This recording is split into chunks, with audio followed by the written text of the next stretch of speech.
in Marlette in the Maldives. It's day 4 of the Maldives Open 10-ball championships. This is a last 32 match between Carlo Biado and Johann.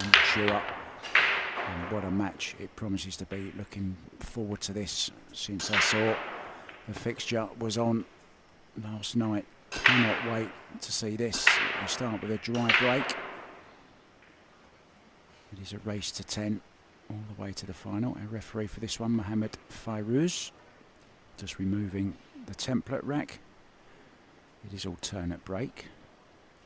No golden break or early 10s. You can make a 10, of course, as a combo, but it will be re-spotted. 3 foul rule applies. And, of course, it is cool shot, although you don't have to call the obvious ones. That job is left to me. I'm Mark Wright. Good evening. Great to be here with you guys for this. Really, really looking forward to it. And there's lots of other matches going on also. And I'll keep you up to date with those, with the latest scores. But if you want to, you're more than welcome to go and have a look at the MPBA YouTube channel, and all of the games I've just mentioning are available on there as well to watch, all free to watch. So let's enjoy it. Here we go, Carlo Biado at the table. 40 years old, the Black Tiger.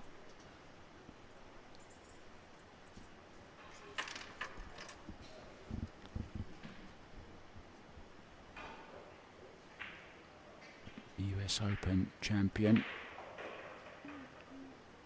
2021, and Aloysius Yap, who was his opponent in that final, is also playing at the moment. He's up against Sanjin Perlevanovic. That's another mouth-watering prospect. If you fancy watching that one, head on over to the YouTube channel, have a search for it. All the games are on there.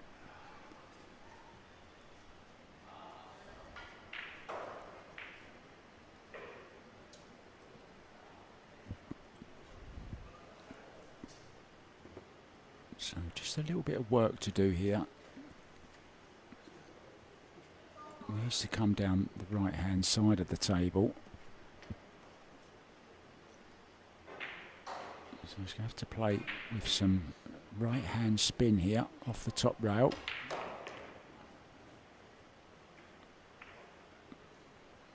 That's okay. I must say, I'm loving that shirt he's got on. Predator sponsored player. Plays with the 3-1-4.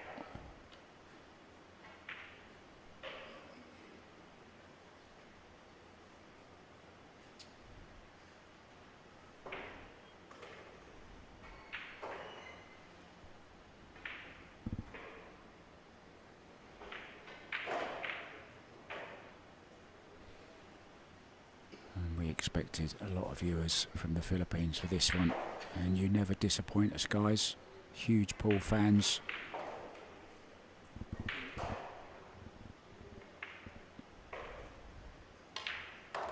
We're watching 2 of your idols. Oh, didn't want that. So the first mistake from the Black Tiger.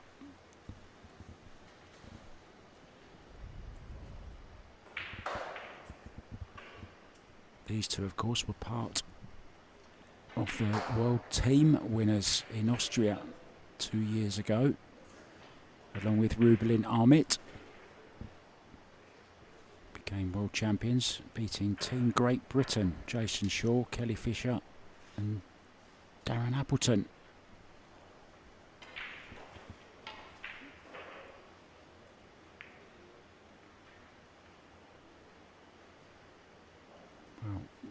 The kick, as you'd expect a Filipino to do, but he has left a 6-9 combo for Johann.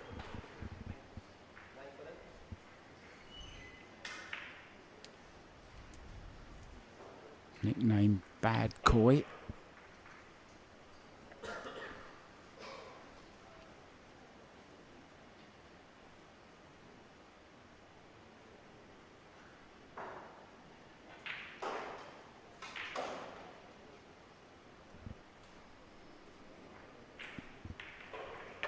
8 years younger than Carlo, just 32 years old.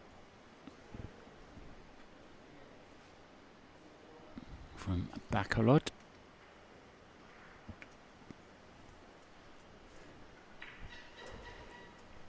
Good friends with James Aranis. James eliminated yesterday. Johann and James, you will remember, won the World Cup of Pool last year. Memorable final.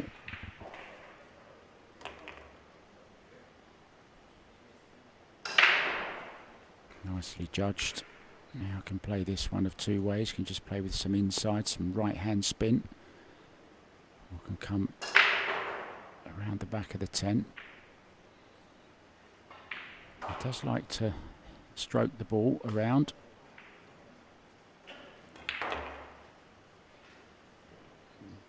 Doesn't hold back, does he? Doesn't shy away from the big shots. He's a man for the big occasion. And this is, well, it's a big occasion. 32,000 on offer for the winner.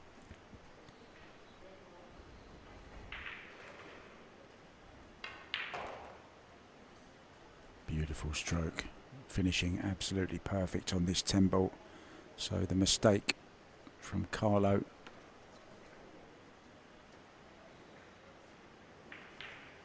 is going to cost him.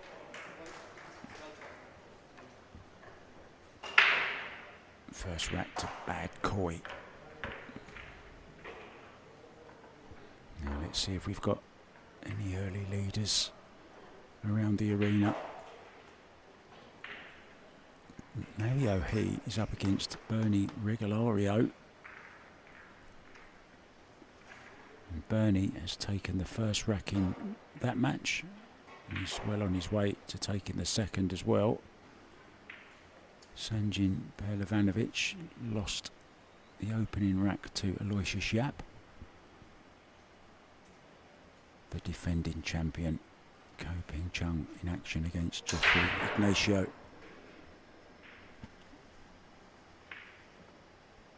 No score for you on that one just yet.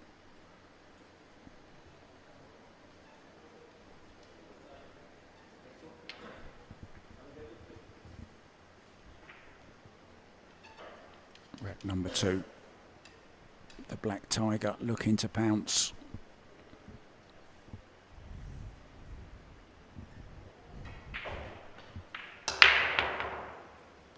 Good solid break. Controlled the cue ball well. Made the 9 in the side. 6 ball went slightly high. Now he does have a thin cut on this 1 ball.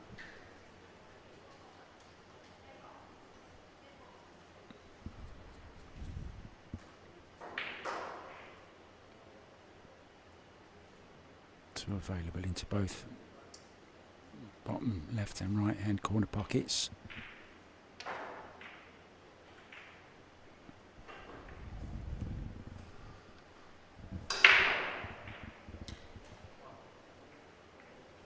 Needs a little bit of extra height. He's not the tallest man.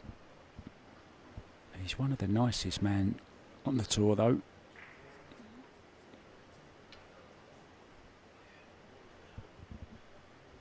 A lot of the other players look up to him.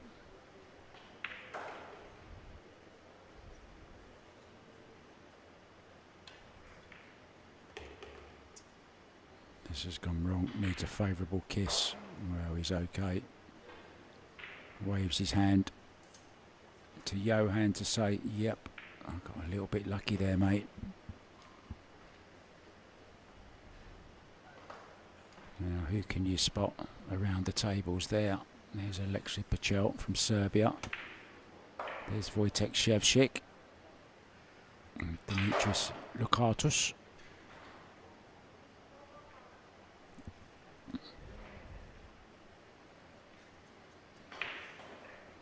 Bernie Regalario has taken a 2-0 lead now over the Panda, Mario He.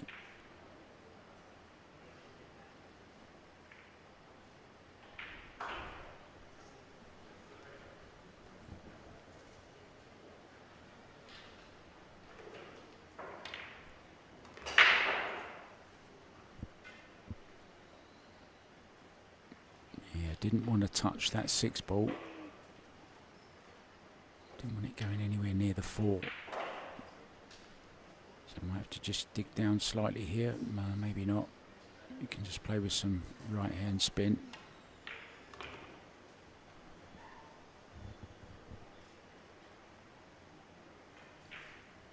He's going to have to come round three rails here to get to the 5 into the bottom right hand corner.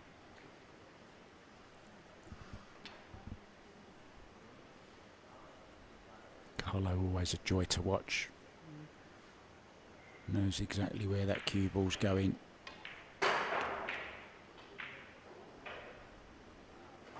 Just like that.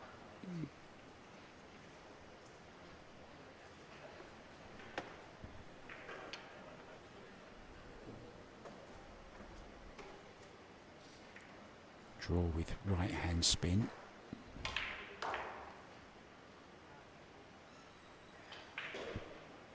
Became a huge fan of Carlo Biado, watching him in Puerto Rico a couple of years ago. Really is a joy to watch. The things he can do with a cue ball. His safety's brilliant. His kicking even better.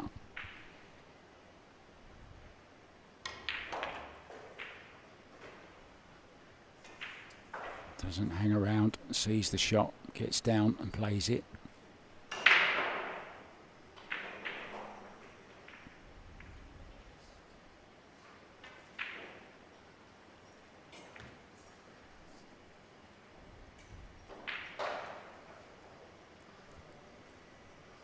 Just slightly the wrong side of this 7 ball.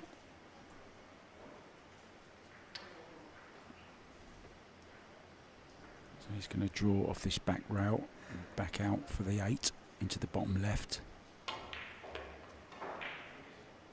Beautifully done again. Perfect. Stop the cue ball dead for the simplest of 10s. To level the match at 1-1. It's game on, guys.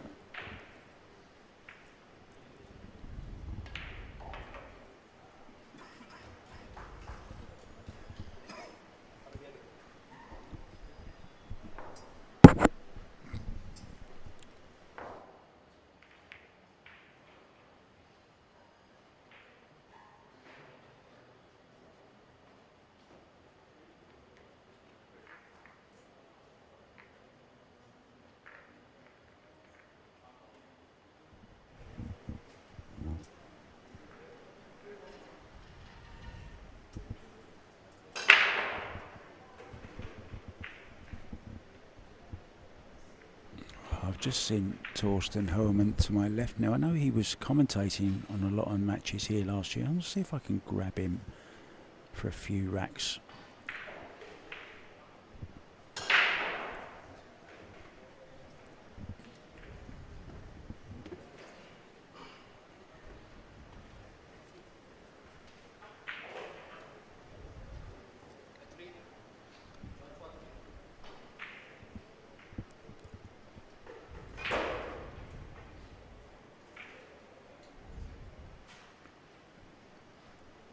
Bad koi. It's a break.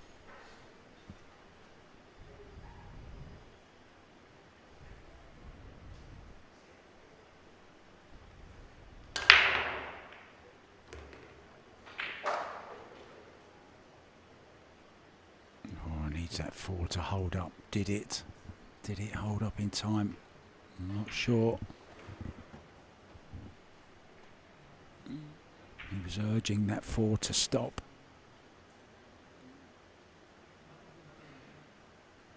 Well, he may have a little piece of it. I'm not sure if he's got the potty angle. You never know with Johann.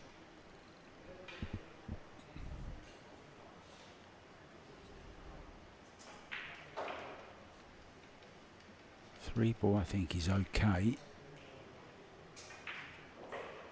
And it will be the next ball. The 2 went down on the break. So deciding on a push out here.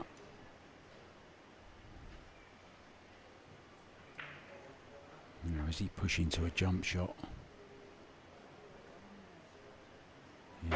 He is. Now, I wouldn't be surprised if he gets this back, because the jump is on, but how does he get to the three? He's going to have to play a jump draw here. There's a lot of distance between the balls.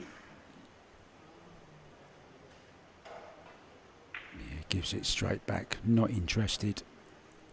So let's see what Johann had in mind.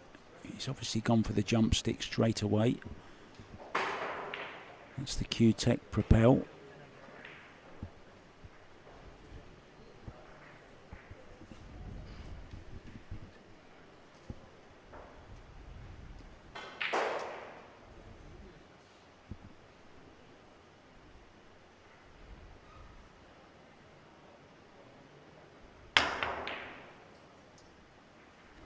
A long way off of that one, so wise decision there from Carlo Biado to give it back.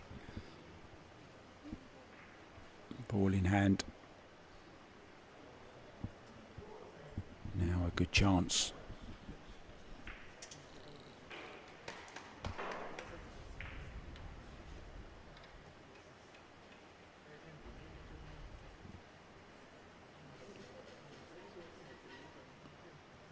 Mario Heat has taken the third rack. He trails Bernie Regularo 2-1. Sanjin Perlevanovic and Eloisa Schiap are also 1-1.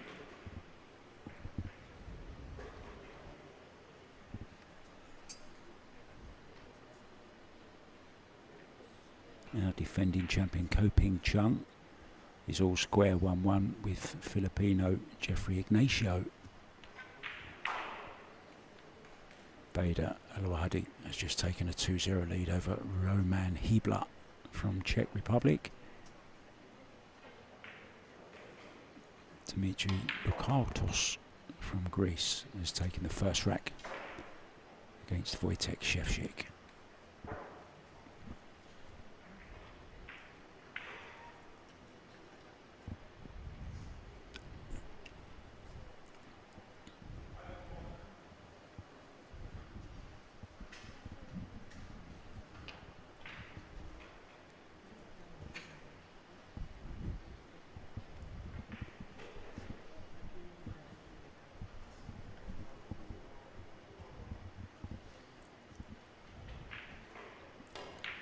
Across, needs to get this right.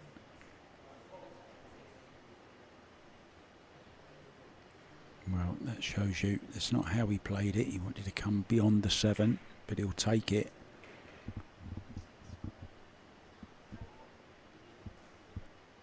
Really are honest, these players. If they don't get the shot as they played it, they still like to show us where they wanted it. And you can draw across the face of the 10 ball from the 6.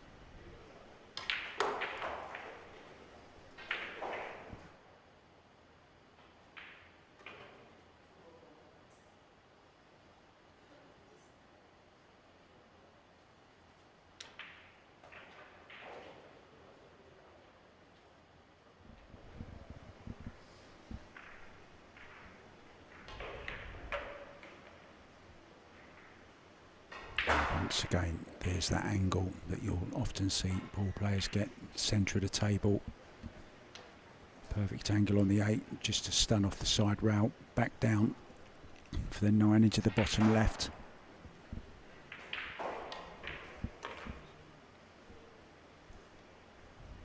Oh, he's under hit that one by quite a bit, so a bit more work to do here. Very fidgety player, isn't he? Always move, even when he's playing the shot, his fingers moving on the bed of the cloth on his bridge hand. The tap-in finger. I remember Tony Mio back in the 80s, the great snooker player from London, used to do exactly the same with the middle finger, tapping it.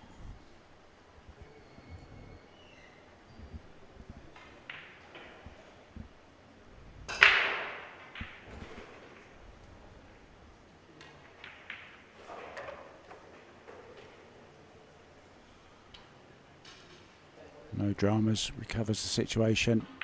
There's 10 ball then for a 2-1 lead, and in it goes. Now I'm going to see if I can get Torsten Hohmann over here to do a few racks with us.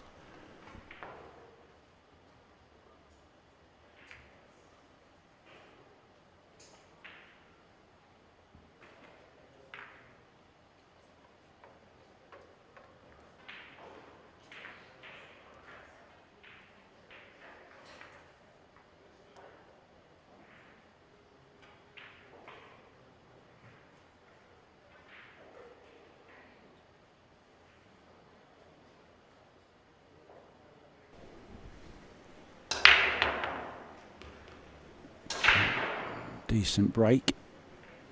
Controls the cue ball-ish in the one. Tell us what you see here, Torsten. Is it a layout you fancy if you were coming to the table now?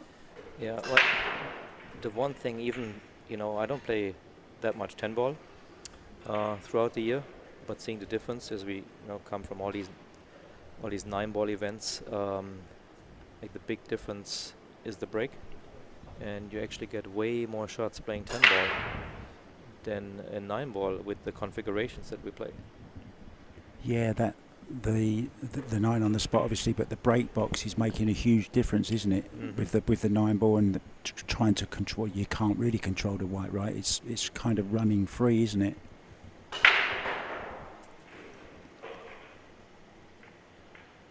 So I wonder, because you do a lot of commentary, where do you think is more skill involved, in a 9 ball break or a 10 ball break? Well, it's a good question, because the 10 ball break is notoriously hard to make a ball if you're not using the template, if you're using triangle. Then again, if you don't make a ball, it's more open with 10 ball, I would say. 9 ball, you're not always getting a shot on the lowest ball, but of course there's more luck in the 9 ball break because you've got the chance of making the early 9 as well, so there's pros and cons for it, I guess. So as I recall, I just came here, so was Fedor playing on the table? He was. Were you commentating on it? I was. And how many break and runs did you see? 2. That's it? I believe it was 2 and 1 reverse dish for Fedor, yeah. He started off really well, but yeah, there weren't many break and runs. There was lots of mistakes. It wasn't the Fedor that we saw in Saudi, for example. Started off very well, but then the break kind of left him a little bit. Yeah, it's tough when you come from such a victory where, I mean, he was pumped the entire week, right? One close match after another, and it's natural to let loose a little bit, but I think the more he progresses in the tournament, the more of the real Fedor you'll see. Yeah, I hope so, because he's one of my favourite players to watch. I don't know about you, Torsten. I mean, to me, he's on a different level at the moment. Okay, you've got Joshua Filler as well, of course, FSR, who maybe isn't as playing as well as he was. Ko Ping Chung is still in this tournament, defending champion. Still a very, very hot prospect as well for this tournament, I think. So how's the diving? Have you done any diving since you've been here? I know you like a bit of scuba. I got a good sunburn, I can say that, but no scuba diving yet. I saw Alex Kazakis. He's got terrible sunburn as well. Catches you out, doesn't it? So it's okay on this 7. Could just draw down, I guess, Torsten. Yeah, thanks for bringing me here, because I remember from last year, I had the pleasure doing a few matches in the commentary box, and almost every single match ended with a hill thriller. Like they wanted to keep me in the chair for as long as possible. Yeah, well, Fedor one went close to that. We've had a few close matches on the TV table so far. There's been a few, and I'm not going to go into the one that finished last night. Mm-hmm. Are you still enjoying it though?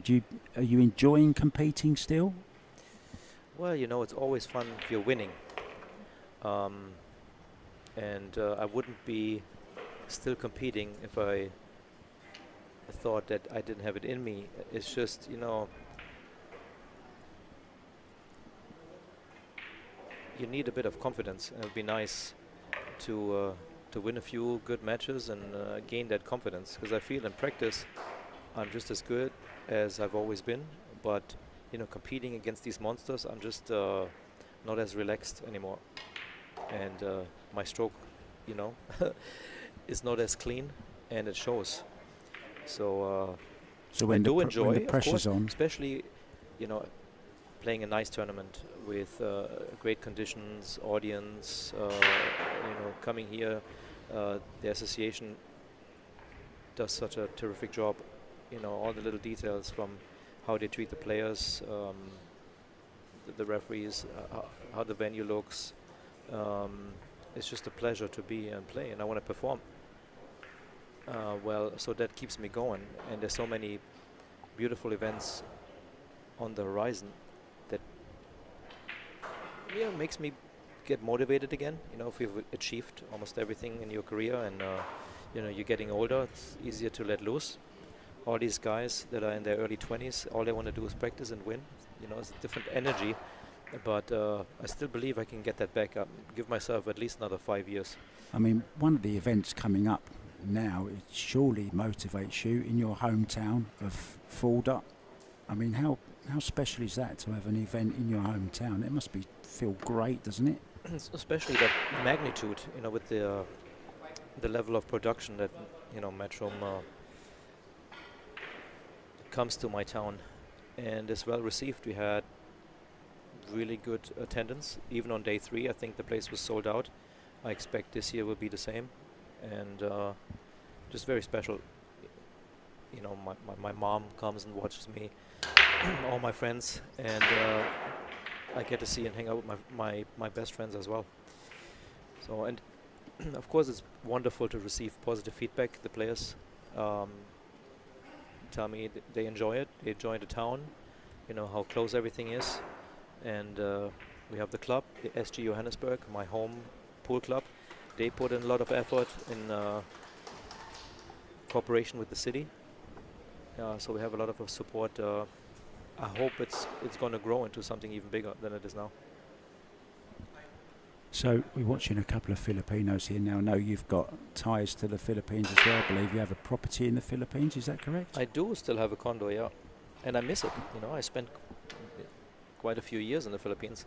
And I hope with the Race Cup, maybe there will be another big open event in the future. Because I remember even losing the World Cup of pool final with Ralph Souquet against Bustamante and Reyes was one of the best experiences of my life, even though we lost.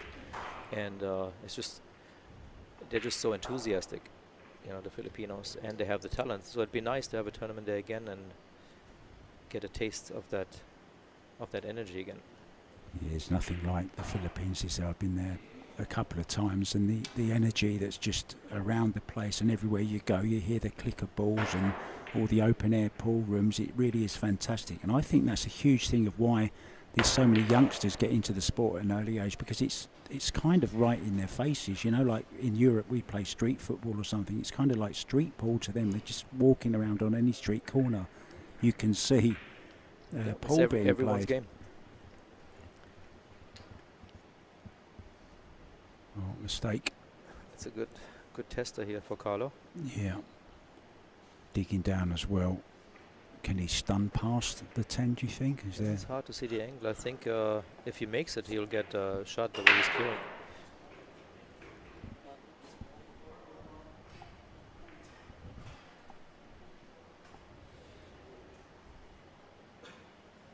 Maybe having a rethink, Torsten here. There's no shot clock? No, even no shot on the clock. TV table? No. And I really miss the shot clock. I think that's what got Fedor in the last one a little bit. His opponent wasn't the quickest we've ever seen. Aria was very, very slow. And, oh, what a shot he's played there. Yeah, just beautiful shot here. Wow. Got up, reset himself, got down and just smashes it home. Tremendous shot. And then also how the Cuba came in between the 8 and 10, the position. Fabulous. There's a lot of talent just looking around this room now. There's superstars everywhere you look, Torsten. I've even got one next to me. Where's your good friend Ralph Souquet? Is he playing in Europe at the moment? What's he up to? Well, I think he's sick. I was really trying hard to persuade him to come here, and he wanted to play. It's just, he just spent almost a month in the Middle East, and it's quite expensive to travel here. And plus he got sick. He told me just today, so hopefully he can be back next year. He's a man that likes to keep fit. I know he does a lot of running. I know you keep yourself in shape as well. Yeah, I have my moments. I remember doing a little video about you for a birthday message, I think it was once, about your dancing pec muscles. My man boobs. Your man boobs, yes. I wasn't going to say that. I'll leave it to you.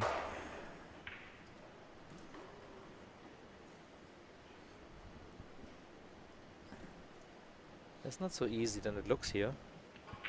Because if he ends up on the wrong side of the 8, it's tough to get up to the 10, to the 9.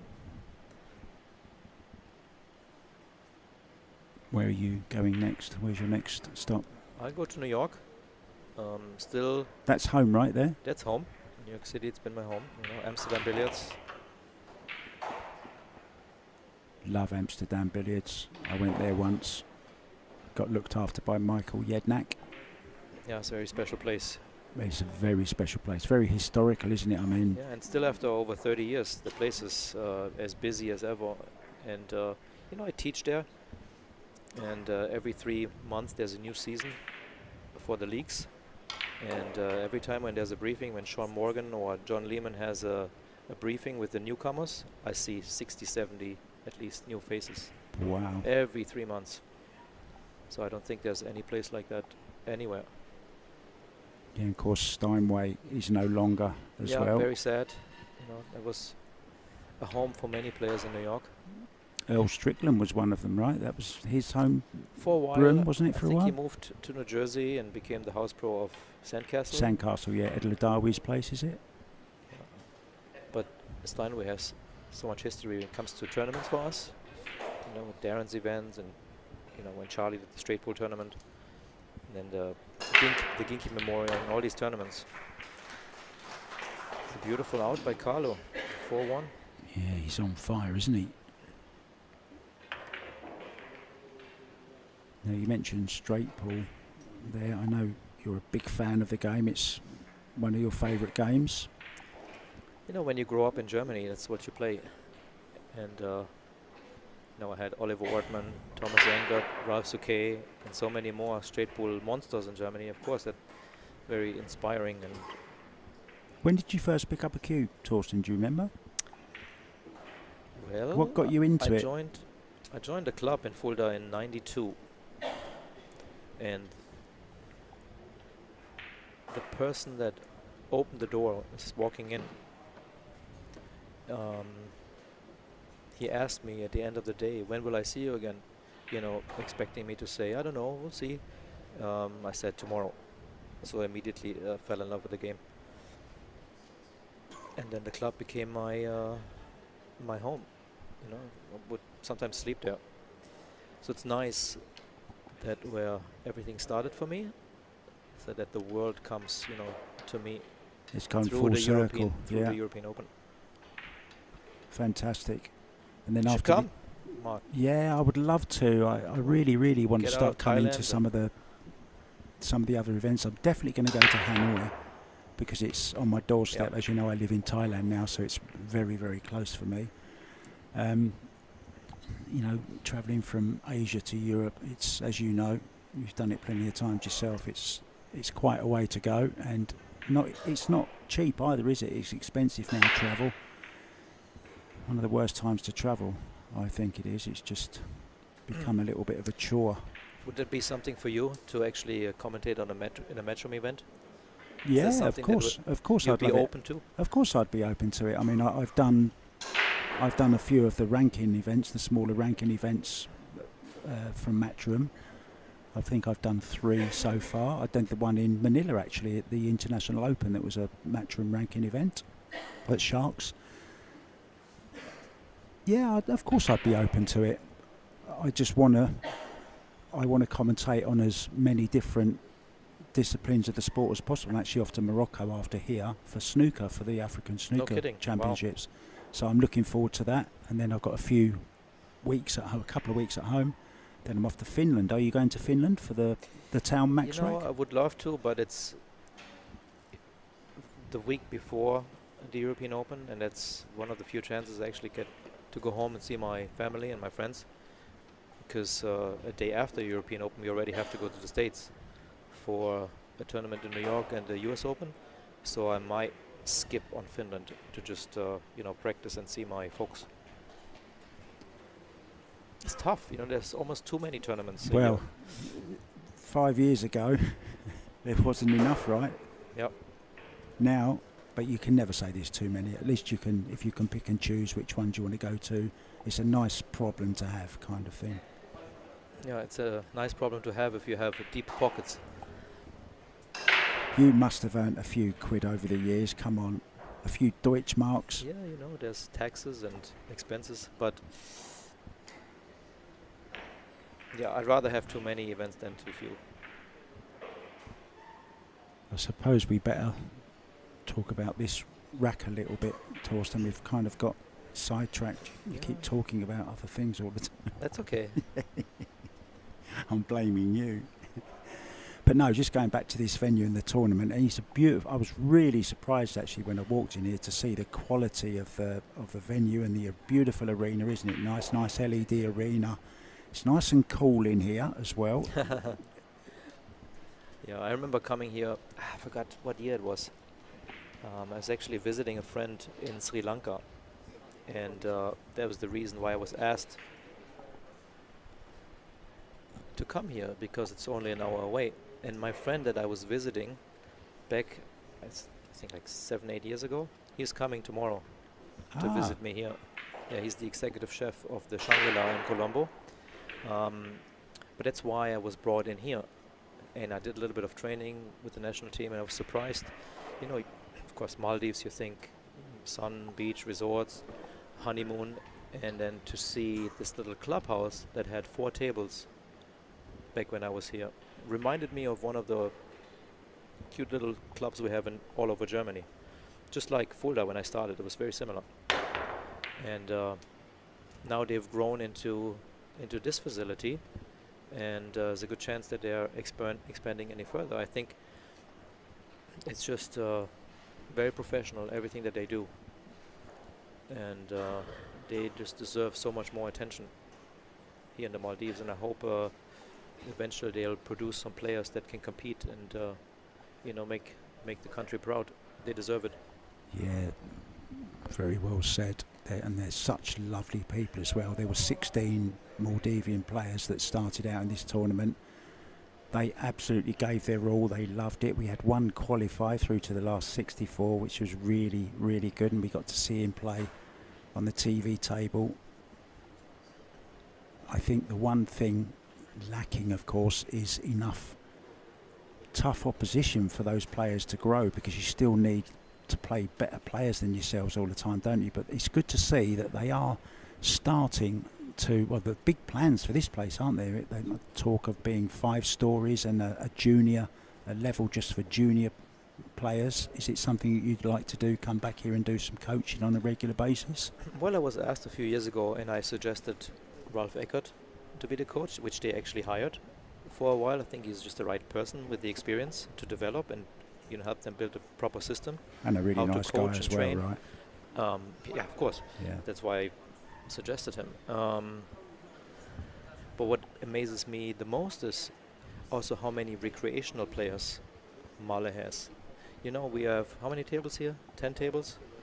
We have 9 in here, and there's 3 next door in the... Well, there's another location in Hululmale, just the island where you land when you arrive. They have another facility with 6 tables, and there are over 3,000 recreational players in Male. That which many? Is, just mind-boggling, in my opinion. The whole island is as big as or smaller than Manhattan. Do you know what got me when I walked in here? The first thing I thought, oh, this arena that they've made is good. You know, the way they've sectioned it all off from the tiered seating where we're sat. I didn't realise until the following day that these are actually all lockers, Yep. and lockers underneath where we're sat as well. And the number of them just shows you how many players they do have in this little facility as well, right? There's over 300 lockers here, I believe. Yeah, I was anticipating this rack to take a little longer with where the 2-ball was located, and then the 3-9 combination seems whoever gets there, will figure it out. It's just a battle for the 1 and the 2-ball that will decide this rack. Yeah, and it's an important rack as well, isn't it, for Johann? You won't want to go 5-1 down in a race to 10. And the alternate break. So I've got to ask you about that. Alternate break or winner breaks? For me, I can only have a personal opinion. It doesn't mean that I would, enforce it on. No, I mean, I'm interested in your opinion. But I'm a big fan of winner break, just as a player. I don't say it's fairer, I just enjoy it more. I enjoy when you, as a player, if you can get into a groove, and you're breaking well and stringing racks, that also is fun to watch, in my opinion. You can argue that it's more fair if both players have equal opportunities. Just kind of, slows the game down, and it seems to produce more hill matches overall, I find. But then if you look at matchroom events, it's all winner break, and I think 4 out of 5 tournaments that they produce end up close to hill. It's a miracle, in my opinion. And that comes down to how difficult the break is, right? It's almost no advantage to beat breaking. Yep. The question is, the break, and I was talking to Johann in Saudi Arabia, and the break used to be a very powerful skill, where you had some sort of control, and now it seems like you're just kind of hit and hope. Yeah. Whatever the table gives you. So that's, what do you want as a sport? Do you want somebody with skill and control to get opportunities, or just like random? That's why I think, personally, as a spectator, I wouldn't call myself a player by any stretch of the imagination. I'm a pure Q Sports fan of every single discipline there is. Just as a viewer, I want to see, in a sport where the break is such a big part of the game, that's why I want to see equal opportunity, right to reply kind of thing, like the serving tennis is. Yeah. If that well, makes we sense. can, in some ways, we can compare ourselves to other sports, in others we shouldn't. And again, I don't know the right answer. I enjoy winner break as a player and as a spectator. It doesn't mean that that would be what the organizer should go for. I think it's nice that there are so many different. There's 9-ball, 10-ball, 8-ball. I know you're a fan of 8-ball. You love 8-ball as well, right? Or not so much anymore? No, I made most of my money playing 8-ball. I love it. I love the strategy, Have you tried Chinese 8-ball? Yeah, and I think I told you I actually own a table in the Philippines right when the game was getting bigger, and I actually went to China a few times. I thought it'd be a good idea to get a table. Definitely very challenging, and it's growing. They're investing a lot of money to make the game more popular worldwide.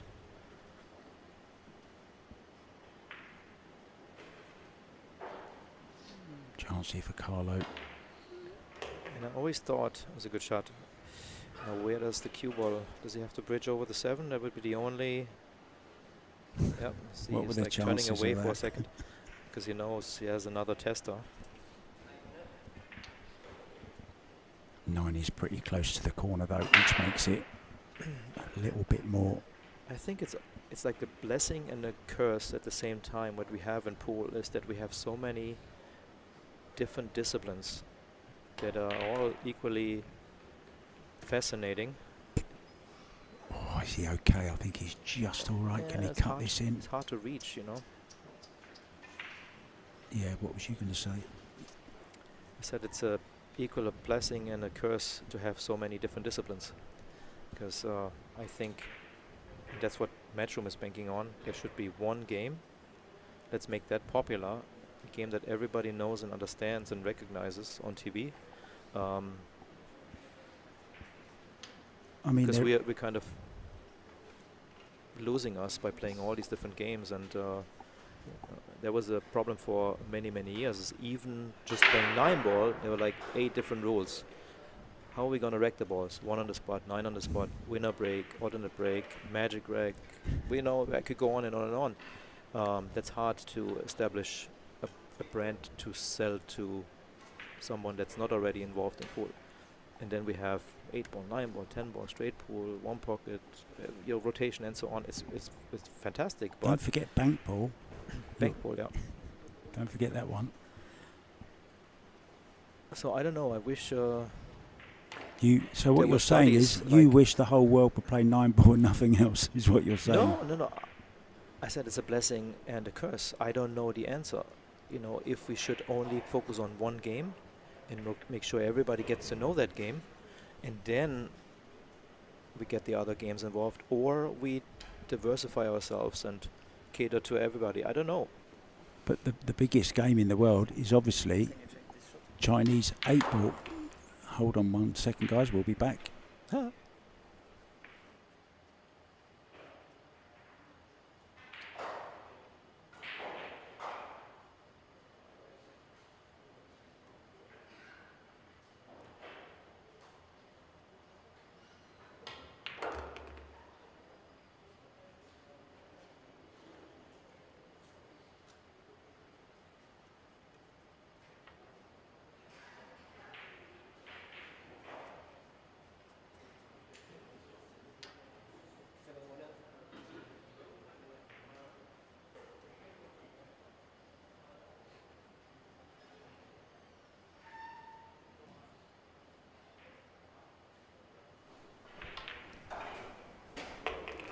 You muted me. I muted myself as well. We had a little bit of a controversial decision to make. You know, referees, they sometimes there's a call to be made and it's close, and you know, mistakes happen for humans. Oh, he's beginning to run away with this now. This will be 5-1, Torsten. He's just getting the upper hand in the safety battles at the moment, isn't he? Maybe a little bit more experience. So the question to me, to you now is, the score is 5-1. They're playing alternate break. Would Johann have a higher chance with winner break to come back, or in this format?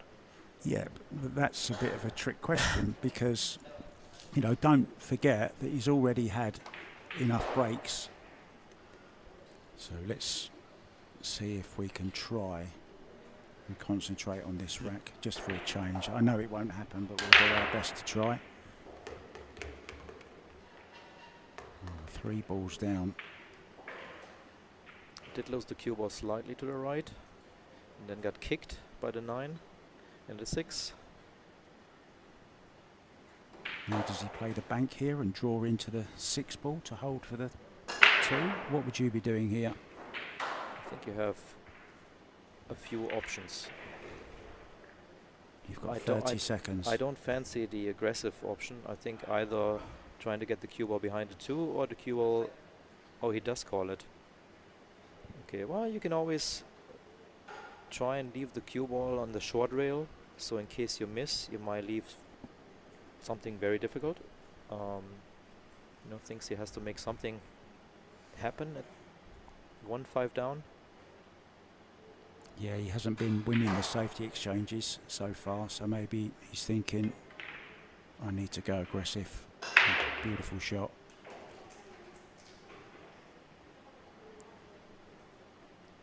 Now, can he squeeze behind the 9 here, Torsten, with a cue ball?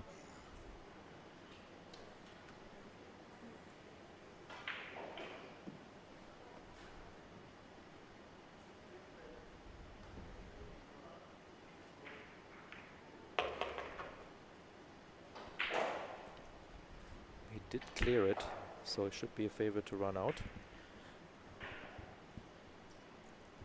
I mean, he didn't hit the break great, did he? And yet he made 3 balls. Well, he had a nice contact. You know, he had a nice pop. Yeah. He might have not hit the right spot on the 1 ball, but he had a nice delivery of the cue. So.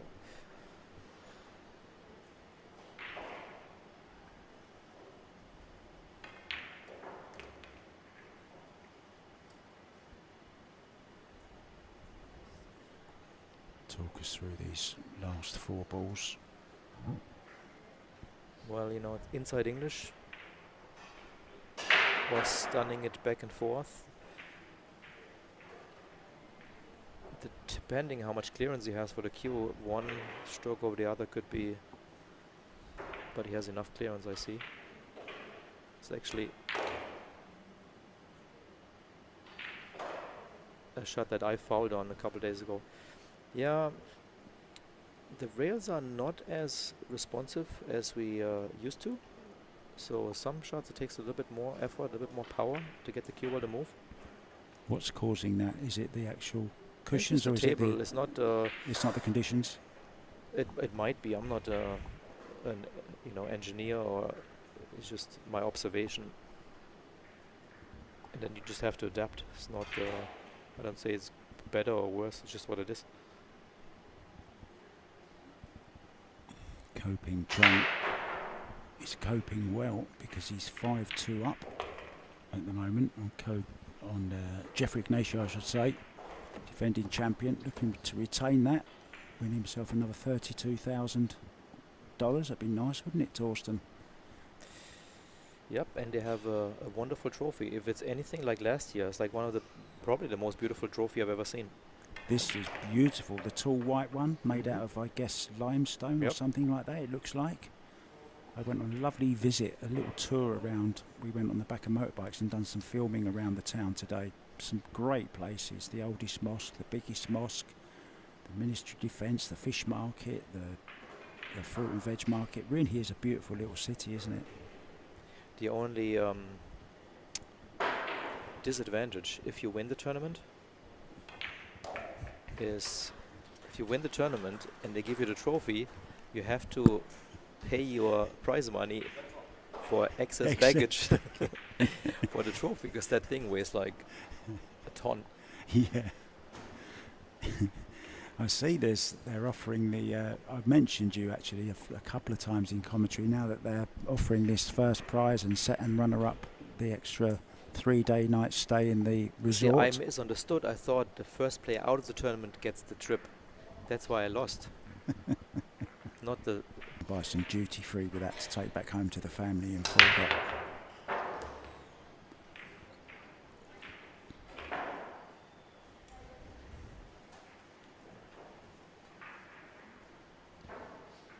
Referee Mohammed Fires,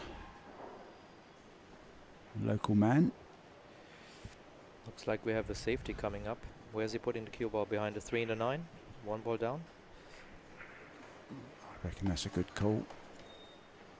I'm trying to get the cue ball as close as possible, and maybe even the 1 ball behind the 5. Ooh, that could have... He seemed to play check side on that, had a bit of inside left spin on that. Maybe caught the 1 ball wrong. There's certainly a lot of fans, isn't there, of this game here. They keep wandering in, don't they, as the day goes on.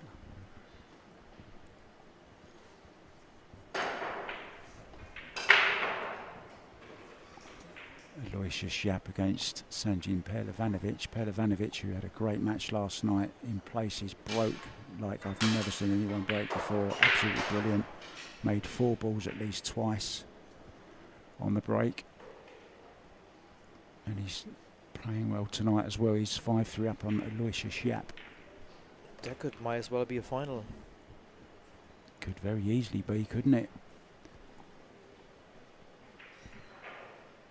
Aloysius was in the US Open final, of course, the one that he lost to Carlo Biado. The guy we're watching sat there.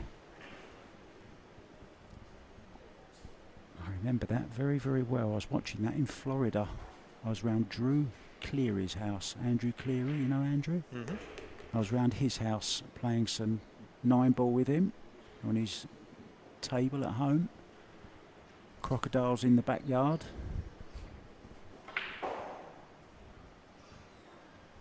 Nice homemade pizza as well. Great day. The day that Carlo got the green jacket. Have you had the green jacket? I have a green jacket, but it's for the Hall of Fame. No, I had my chance a few years ago against Gabe Owen. I lost the final, so I have a second place finish. That's still like my dream tournament to win. Even more so now that Matchroom is doing it. Is it still in you? You still think you've got a US Open in you? Well, otherwise I wouldn't be playing. I'm realistic enough that I'm again a 1,000 to 1 outsider, as I was back when I won my World Championship. But I still enjoy practicing and playing, and sometimes dreams come true again. I mean, that's very, very important what you just said, because I think one of the first thing goes is the will to practice. You just don't enjoy practicing anymore. You don't mind going out and playing in the nice arenas, and when there's crowds watching, it's that daily grind of getting up and walking to the pool room and doing your 8 hours or however many hours you do, all the drills. There are many factors, I think, that produces a world champion, but if you don't do the homework, the groundwork, and there's someone else that puts in more time in than you, and that will show.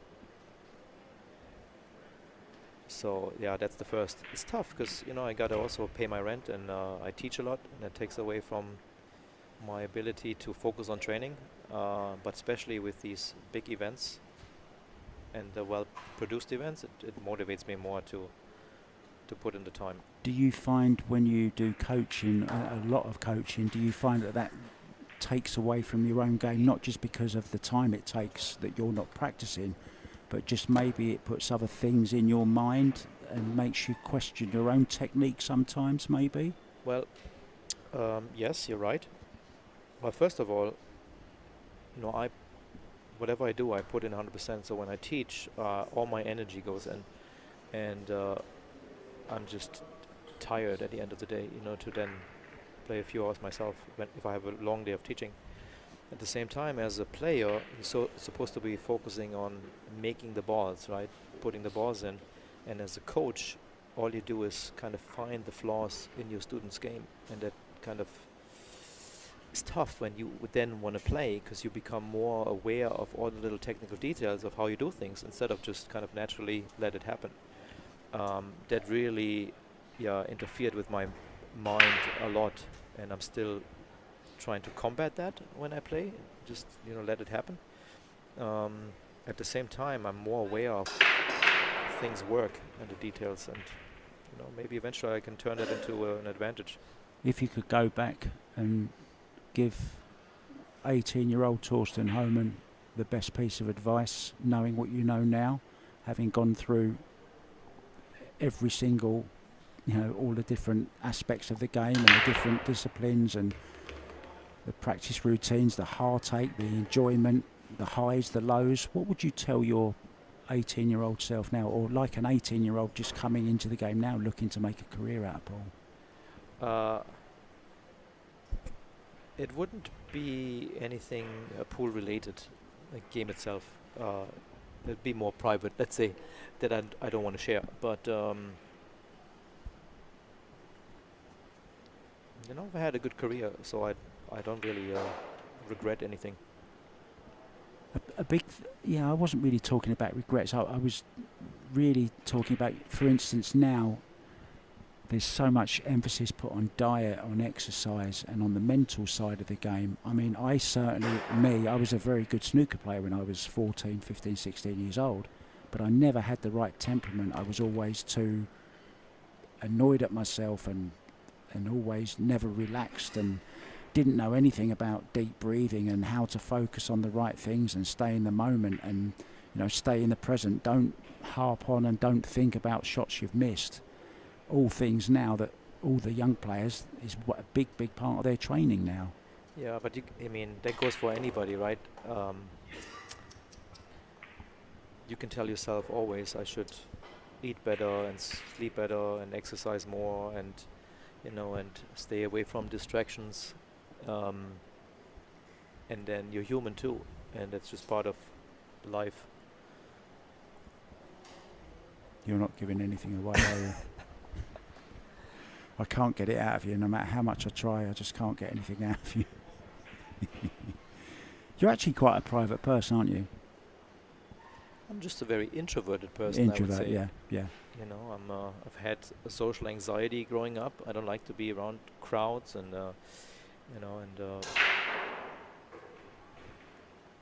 Is that maybe what drew you into pool more? Like it's like an insular game. You're on your own all the time. I guess, yeah.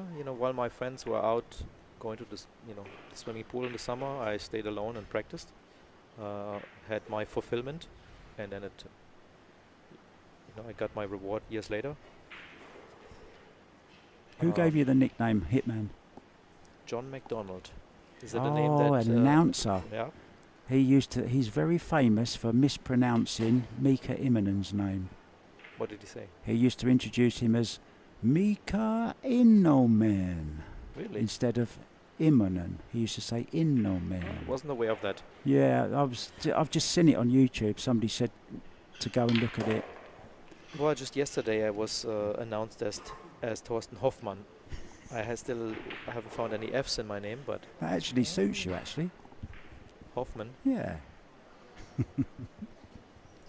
Come on, let's get back to this game just for this, and then I'll let you go because I know you've got stuff to do. I just actually came to watch the games.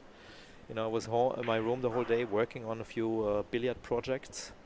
Oh, really? Mm-hmm. Oh, are you going to tell us about them? I or not? can Oh, good. do some PR. Yeah, come on, let's just get this. Talk us through this rack, and then you can give yourself a little bit of. Well, he makes the 6, then the 8, 9, 10, and rack's over. Okay. 6-3. Back to you.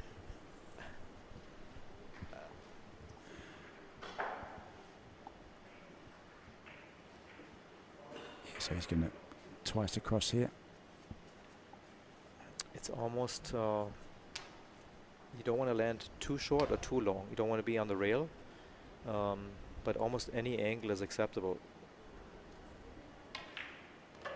Oh, he decides to stay on that side. That can bring the 10 into play, but I think he's just going to draw the cue ball around the 9. I don't know how he plays with that finger waggling like that. But it doesn't stop him, does it? He's some player, Carlo Biado.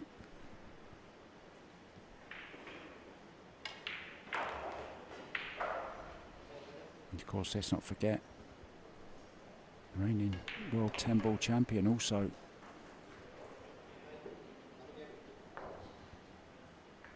So, who's that? I see we have so many champions, I lose track. Who has won what? yeah, Carlo Biado won the 10-ball, didn't he, this year in Las Vegas? Okay, I wasn't there, so I... Yeah. And Lee Van Corteza won the Las Vegas Open. So what are you working on? What are these billiard projects you've got going on then? Well, it Spill was... the beans, Mr. Hoffman. Yeah. When I was a little kid, I was introduced to a training game. I don't know if you remember, called Target Pool. No. No, you don't know? No. It was, the face of the game was Kim Davenport, and it's basically, there were 120 shots, and the book that would tell you where to place the cue ball, where to place the object ball, and then play position into a target where you can score points. Okay.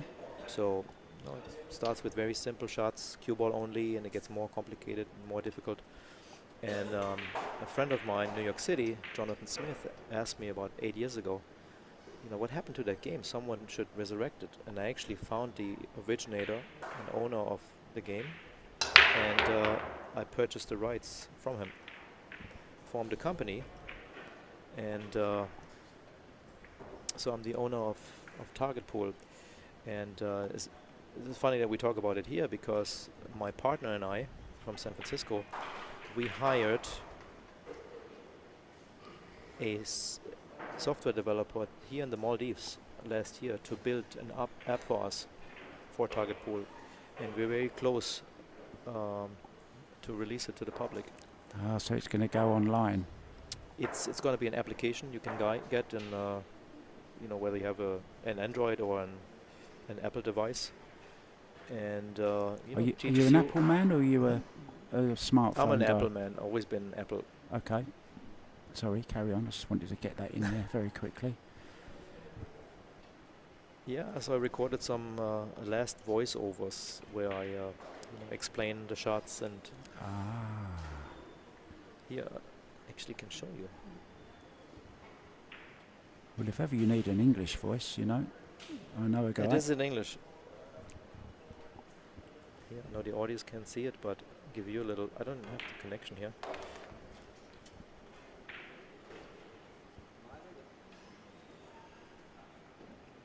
So it's a way to keep score.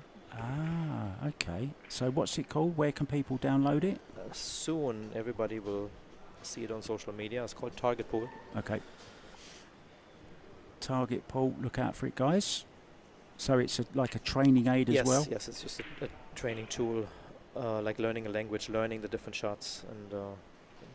And they get to hear your voice on it as well? You get to hear me and see me and play with me and against me, your friends. Oh, that's pretty cool. And just learn all the shots and learn how to play position.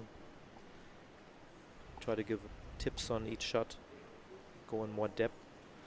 It's a nice little, project. You've made me want to download it now and have a look at that. I'll be looking out for the social media launch of it.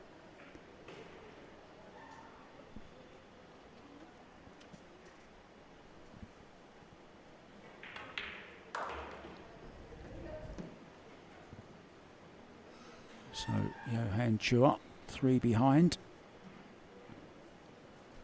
Race to 10 for a place in the last 16, and the last 16 will be played later on this evening, I believe. We have another round coming up tonight.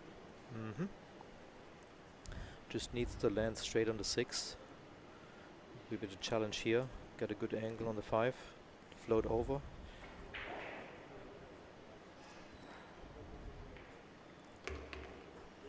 Oh, he decides to stay on that side. Surprises me, but he knows better.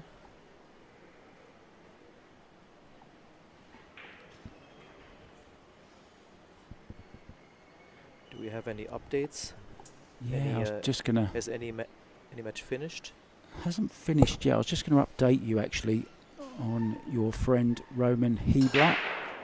He's 7-3 down at the moment to Biado Al-Wahadi. Now Biado has had a few good results recently. One of the guys that has dropped out, Youssef. You know Youssef, it was always travelling around with, the guy with the beard, with the long beard. He normally travels around with Biado. Was he announced? Was he supposed to play? No, I haven't seen his name anywhere, no. Ko Ping Chung in action, the reigning champion. I believe he's 8-2 up at the moment against Jeffrey Ignacio, so he's finding some form. Alexei Pachel, a good player as well, is up against Mieszko Fortuński. And Alexei Pachel has taken a 6-5 lead. Well, here's maybe a little bit of a shock. Albert Wanarta from Indonesia has taken a 4-2 lead over Alex Kazakis from Greece. Alex, of course, just became a father of twin girls. He was telling me he hadn't been sleeping well. He was kind of nice to get away and get some sleep. Yeah, I can only imagine. But I remember yesterday it was Albert who had a good match. He knocked out a good player as well. Do you remember who he was playing? So maybe not so much of a surprise. I can find out for you, Torsten. I just remember he had a good win. So yeah, I think he was on the TV table as well at some stage. My eyes aren't what they used to be, unfortunately. Hijikata. Hijikata, that's right. Good player from Japan, right? It was right down here. last night. So Johann keeps it close. Are you all right to stick around for a while? Are you enjoying yourself? Or you just got nothing else better to do? What are my choices? I can do commentary with you here, or I could be outside on the beach drinking coconut juice. What, at 8:30 at night? Why not? I've not seen much daylight. I've got to be up very early tomorrow because we're being taken to one of the islands at 7 a.m. in the morning. So I'm looking forward to that. Still haven't seen a beach or any water yet. But I did go and see the oldest mosque here in Maldives today. Who do we spot in the audience there? You know, look at all the Maldivians. Now this guy second from the right at the back, he's the number one here in the Maldives, I've been told. Yeah, he had a good finish last year. Made it into the, I believe it was into the last 16 actually. He's got a really nice motorbike as well that he let me have a go on. Your favourite is a Predator motorbike. I saw that. I actually I asked if I could drive around here, but I don't have an international driver license. I had a little go on it just up and down the street here, but it's closed off, so it's a little bit private. Oop. Once again, dropping like flies, and look at this. Oh, where's the 3 ball though, Torsten? Now, did the 6 ruin it? I think it might be okay. Look at the 6 coming towards the 3, trying to cause a little bit of trouble. Just gets a little bit of a nudge off the 10. Referee swooping in to remove the rack. Again, caught the one a little bit on the right side, so should be happy with the table.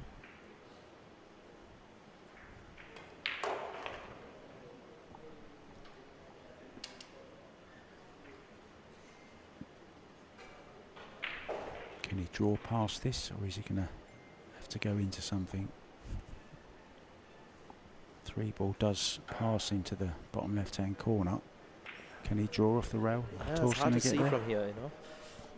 Have a guess. Have a guess. I think he will clip the 10 and try to get on the right side of the 3. But then, what does the 10 do? But he's not sure as if he can just draw past that without clipping it, as you say. He would rather not touch it if he doesn't have to. I know you pros never like to go into balls if you don't have to. You never know what's going to happen, do you? Oh, delicate little joint. He's caught it too thick, trying to gain that little bit. Now it's Biado's problem. yeah, it was all about cue ball control. Oh, he actually caught it too thin, didn't he? Yeah, he overcut it. He could have afforded to cut it, to hit it a little bit fuller even, couldn't he? Now, how is he going to get position? Is he trying to run into the 6 I and think make something happen? It looked like he was trying to go between the 6 and the 10 to play it into the same pocket as the 2. Let's see.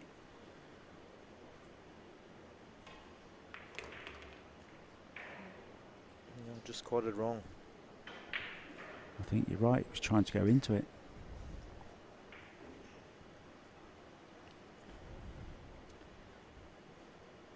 So I think he's just going to send the 3 ball up table to the short rail and the cue ball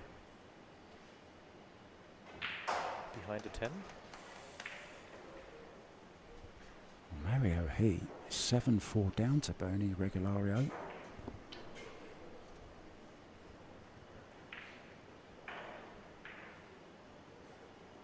I mean, Mario is one of the players that everyone keeps talking about. When's he going to win one? You know, not if, but when.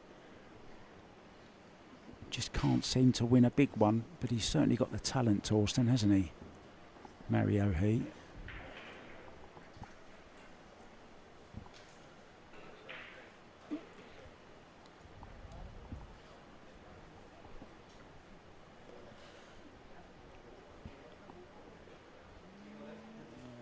Coping Chung He's going great guns. He's on the hill 9-2 against Jeffrey Ignacio. On his way to a last 16 place.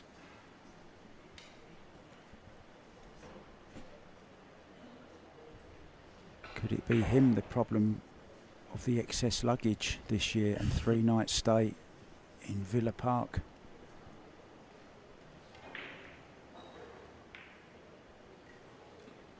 Well, that was all in, that one. Yeah, it looked like me last night.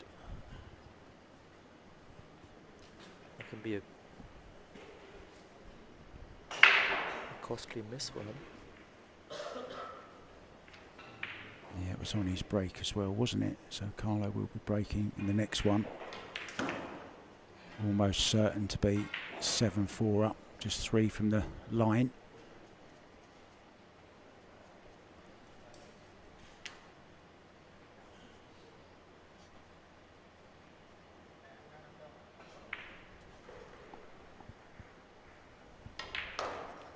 Aloysius Yap. Well, he's come right back against Sanjin Pelovanovic. Yap now leads 6-5. 5-3 down he was.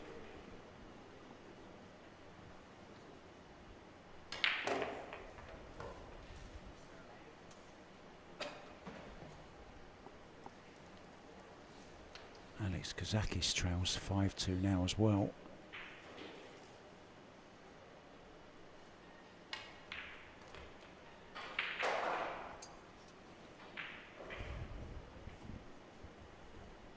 So that risky shot on the 3 is going to cost Johann this rack, and who knows, maybe another one as well.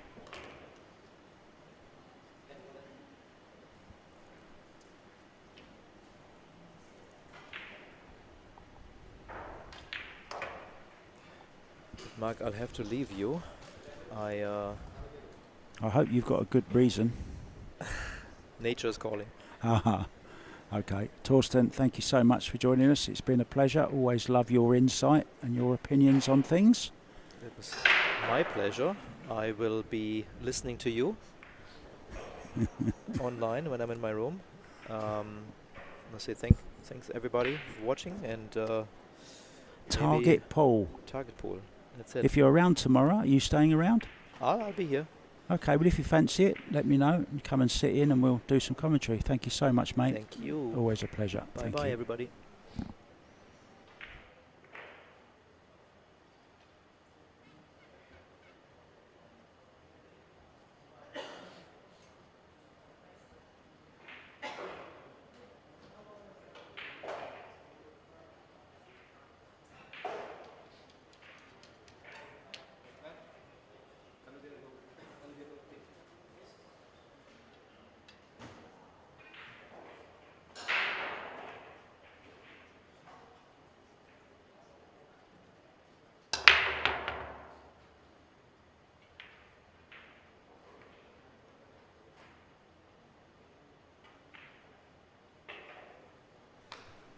Well, that was very, very insightful, wasn't it? Always good to have Torsten sit alongside me and have a little chat.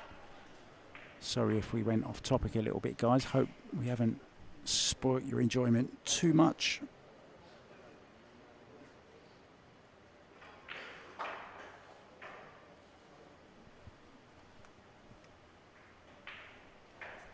What a legend of the game, Torsten Hohmann.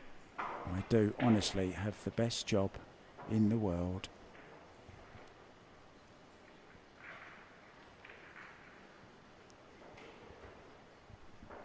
So back to the game then.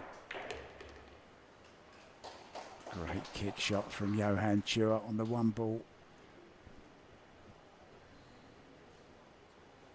Didn't have a lot of room to play with, and it was right in the jaws of the pocket as well.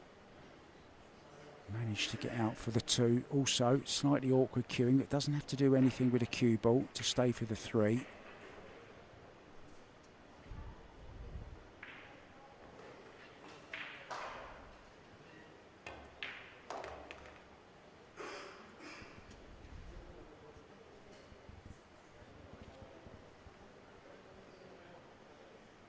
Just has to be a little bit careful here. Never easy when the ball's right near the pocket to judge the pace.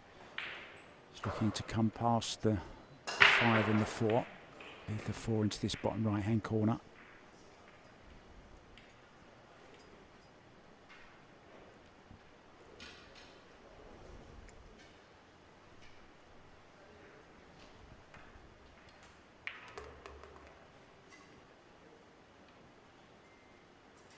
Just overhit it slightly. Now, can he just clip off the 5? Just push the 5 on to the same pocket as the 4, or is he going to draw across the face?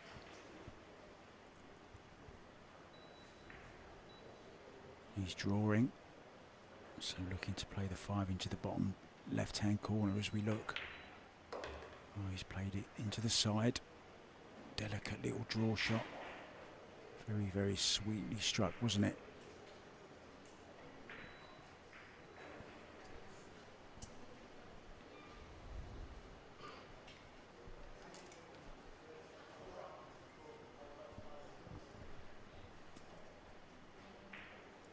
Biado Alawahadi has brought Roman Hebler's tournament to an end.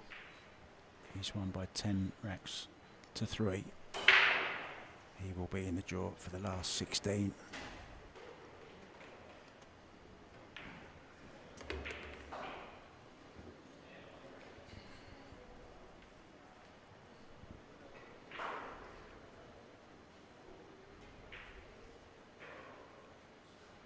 Six all now, 6-6 between Alexa Pachel, Mirko Fortunsky. Aloysius Shap still 6-5 over Sanjin Perlevanovic.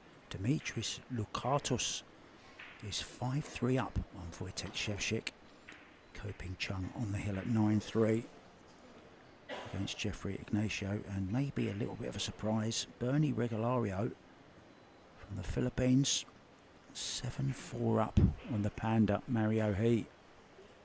Back to this one, Johann Chua nicely on this 9 ball, looking to reduce the gap back to 7-5.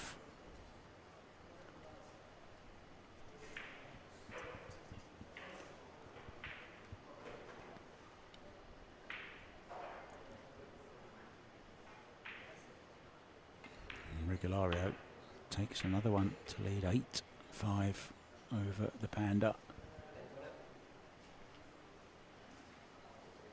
Koping Chung is through 10-2 against Jeffrey Ignacio from the Philippines. Aloysius Shap now 7-5 up over Sanjin Perlevanovic.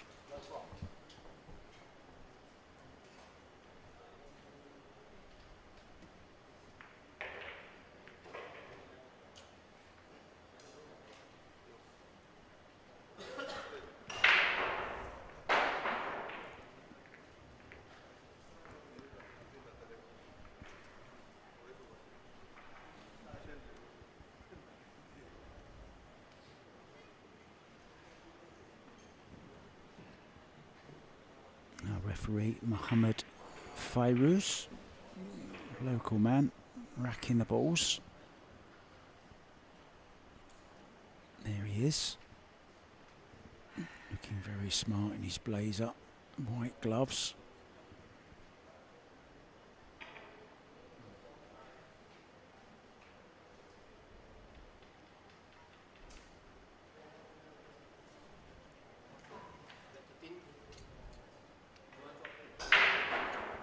Plenty of fans here intrigued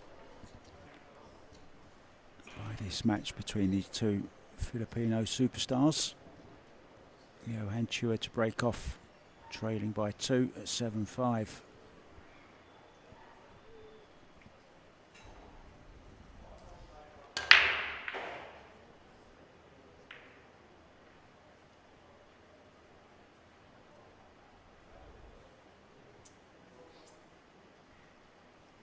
Nothing doing on the break, and there's a nice starter here, or is there?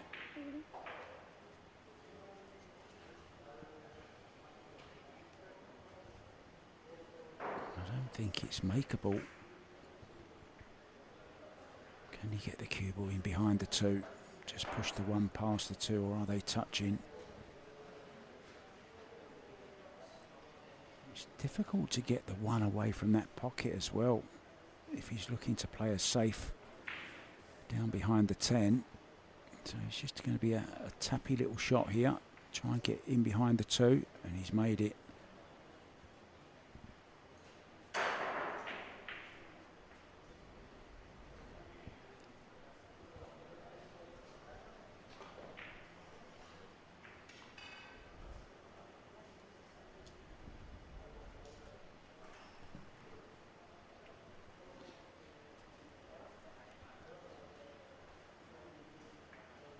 I think I saw yesterday on social media that there's no World Cup of Pool scheduled for this year anyway, maybe early next year.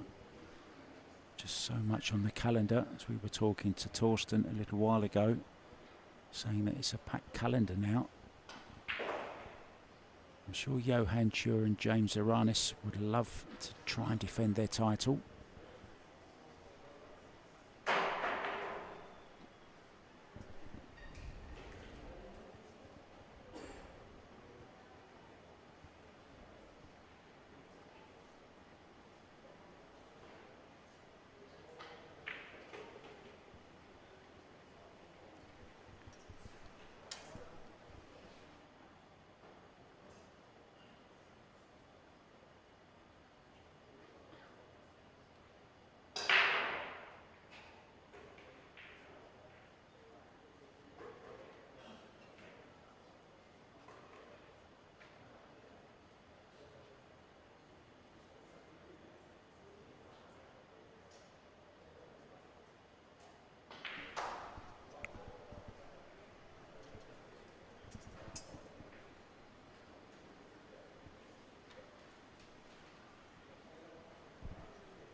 Alexei Bachel is now 8-7 up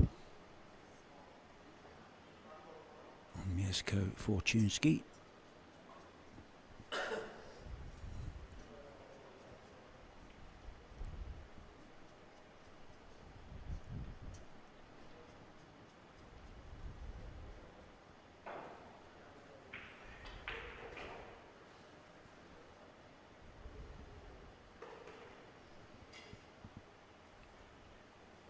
So what does he do with the 3 ball?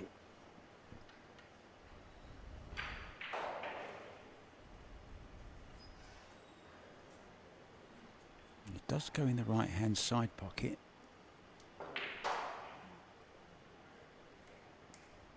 But how does he get there?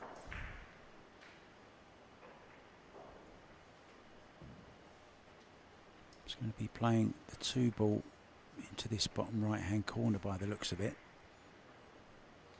So he's just going to be stopping the cue ball more or less where the 1 is. And then has to find a way across to that 3.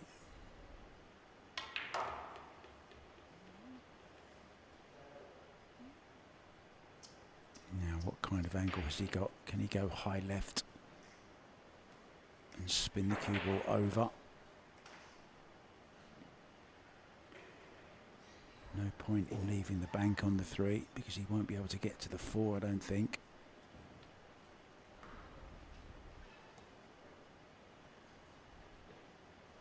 Yeah, he's going high left, look, aiming 9 on the clock face.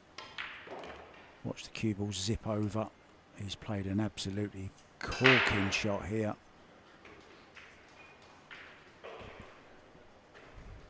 Beautifully played. Okay, he's not on it in the side, but he's on it in the corner. And the 4 will pass the 10 also. So he just has to play a little stun off the side rail here for the 4 into the same pocket.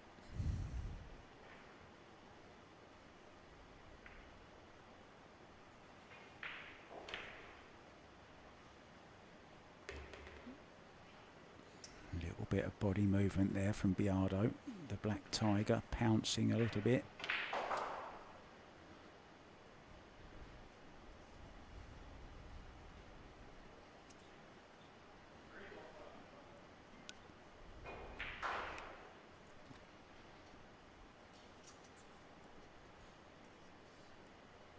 Going around the angles here. Once again, lovely cue ball from the Filipino. And now can go short route, long route on the right. Coming in towards the angle on the 6 ball.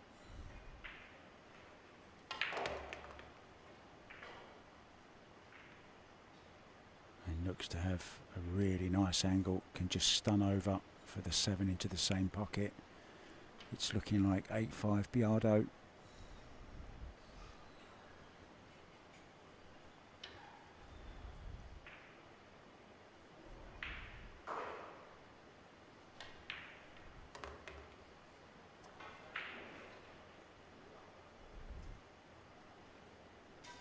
Back up the centre of the table, just left of centre. 8 to the top right.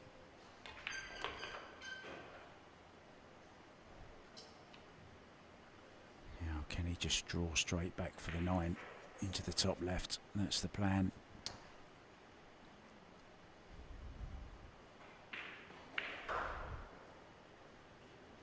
We have one more game to bring you tonight, guys. We're not sure who it is yet because it depends on results of these matches going on now. But with the quality here, we're guaranteed it will be a top quality match.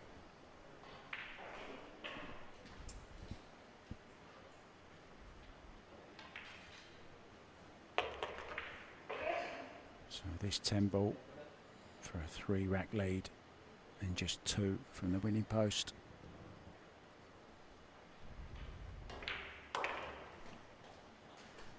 Nicely done, Sanjin Pelivanovic at the table, 7-5 down. He's on the 8 ball,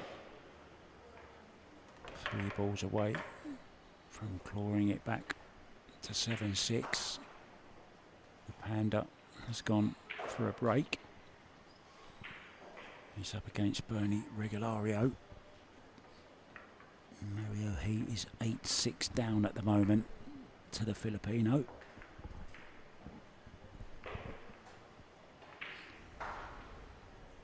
To break them. Pretty central. 3 balls down. And a shot on the 1. This is to get on the hill now for Biado.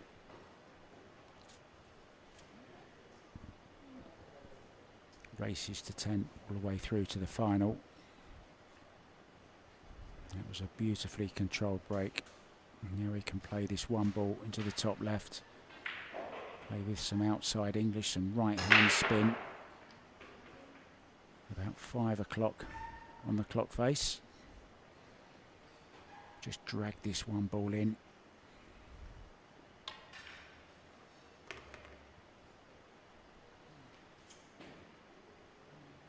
Little bit straight. I think he has a slight angle on the 2.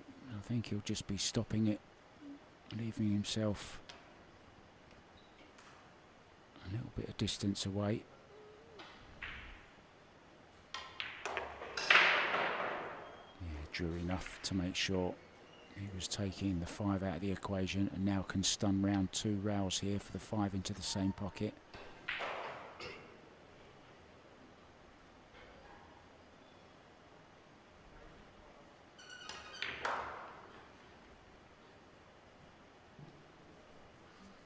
Needs some kind of angle on this. He's okay, I think. Just a little bit of angle.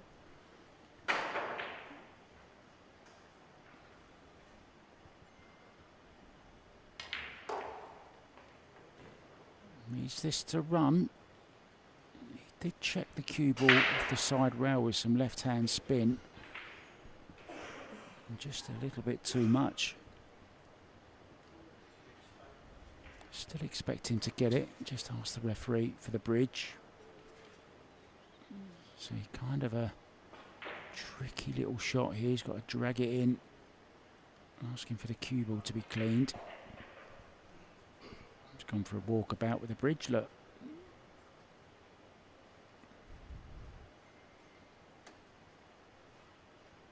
Here's Mieszko Fortunski in the background.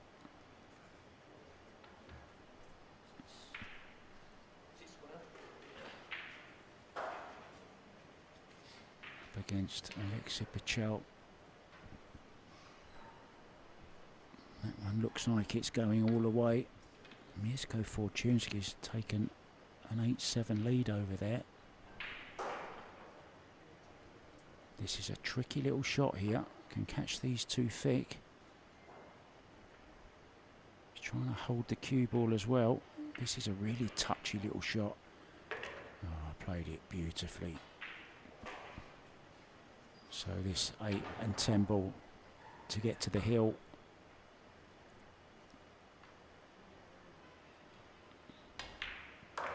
Referee wanting to put the bridge away. Carlo Biado wanting to get on with it. And he is on the hill. Biado 9-5 over Bad Koi, Johann.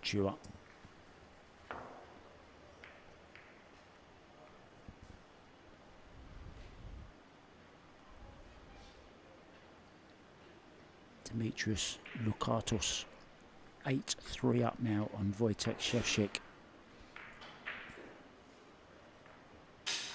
Albert Wanata going very, very well. He had a good win over Hijikata Hayato yesterday. He's now 7-3 up over Alex Kazakis.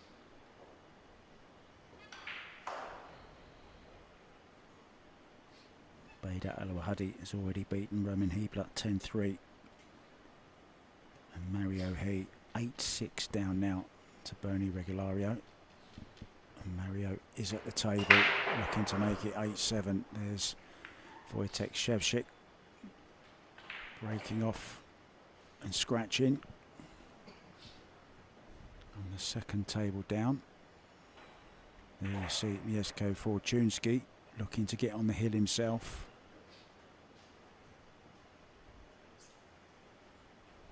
Ko Ping Chung, defending champion, already through 10-3 against Jeffrey Ignacio. Last 16 action coming for you later on this evening. Scheduled for 8 PM. It could be a little bit later.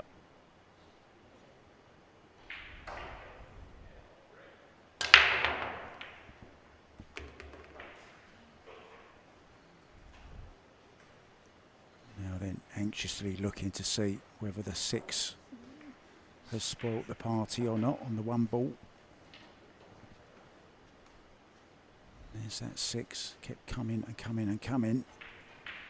Did it pull up in time?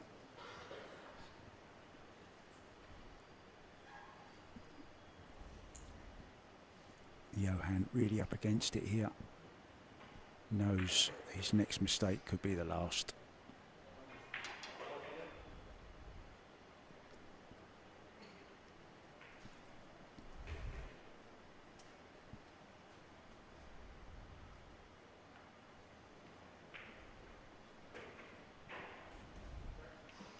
I think he's just swerving around the 6 slightly, just a little massé. Great shot. Kept him in control of the table.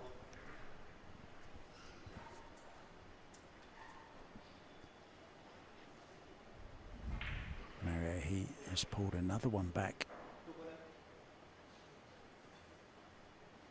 Now 8-7, he trails Bernie Regulario.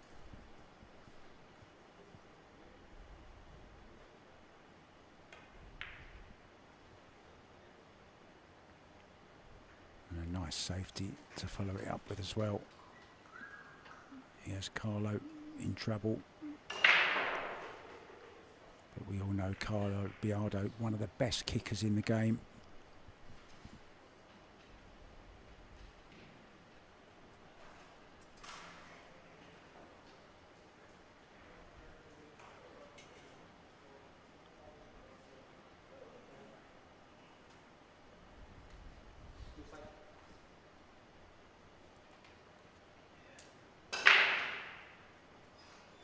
the side pocket.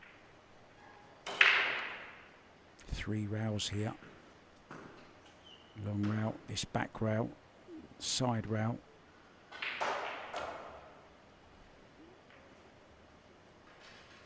Well, he got a good hit on it, but he's left it.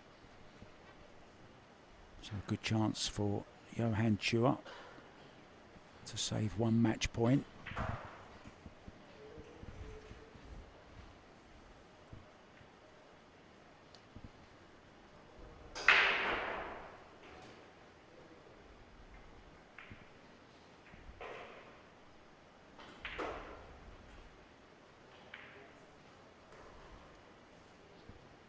Doesn't like it.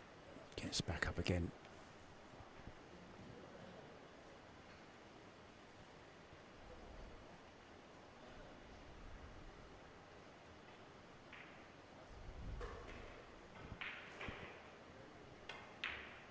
If you were with us earlier, you would have seen Fedor Gorst going through 10-8 against Arya Falahati from Iran. It wasn't convincing from the Ghost, but he did enough. Deserved the win overall, I think it's fair to say. Sanjin Perlevanovic has come right back. Aloysius Yap, he's won the last 2 racks. They're now level at 7-7, and it's Sanjin at the table. Now he's going to be hard to avoid the 5 here. Could run into it and use it. Play it with some left-hand spin.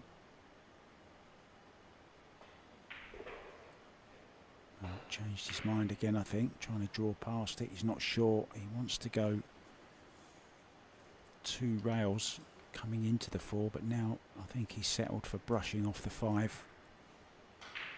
Coming down towards the 4. He was a little bit worried about where the 5 was going to end up, but he needs to worry no more because that's worked out absolutely fine.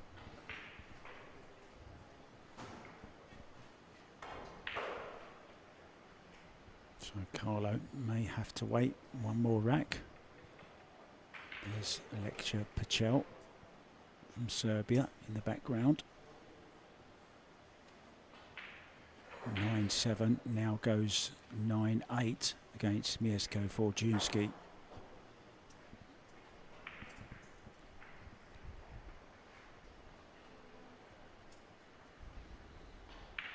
Big shot this for Chua.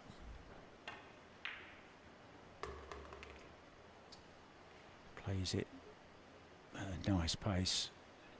Drops it in off the jaw.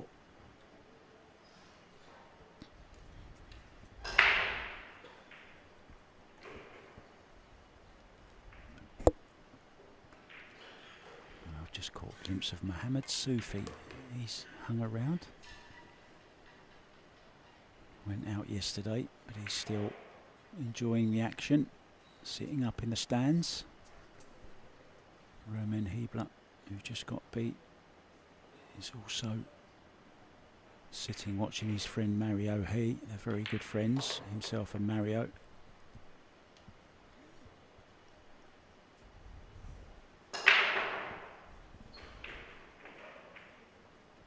And Sanjin Perlevanovic on a 10 ball to go 8-7 up.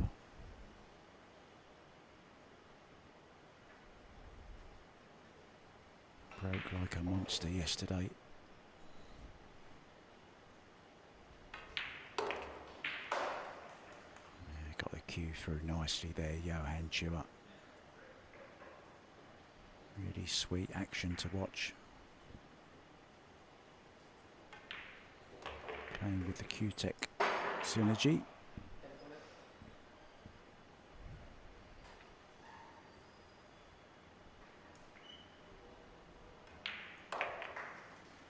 Nicely done, saves 1 match point. 9-6 now. Carlo Biado, though, still in control.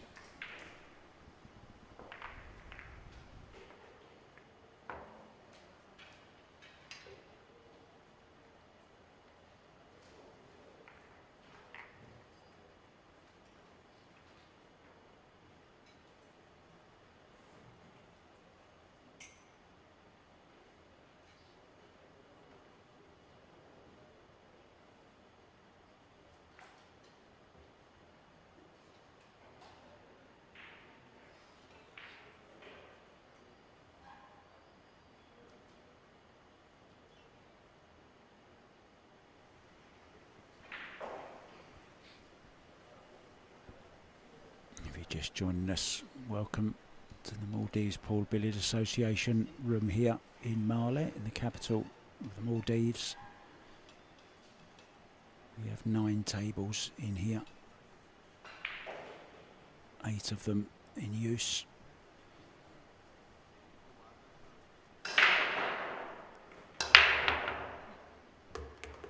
Biado breaking off, made a ball once again. Now then, has he got a look at that one? I don't think he's got the potting angle. 5 ball, just giving it a good nudge. Well, if he hasn't got the potting angle, there's a great chance of getting in a nice safety here, just stunning behind the 7 ball.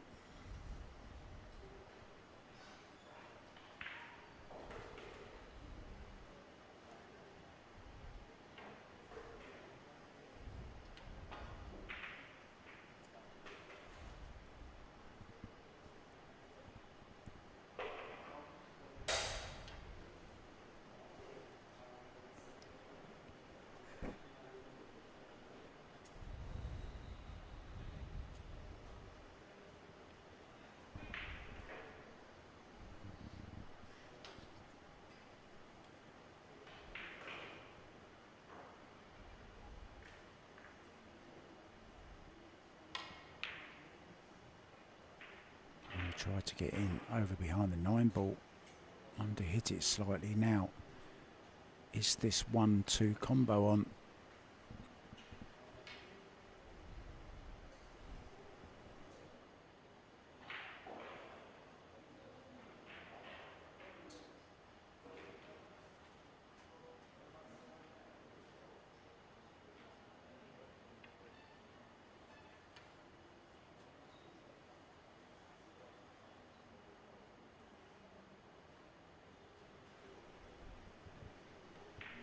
Safety shot it is. Touchy shot. Oh, he's played a beauty, and he's cut off the obvious route. So this is a tester even for somebody of Carlo Biado's standard at kicking. This is going to take some thinking about. Good shot, Johann. You've earned a sip of water, my friend.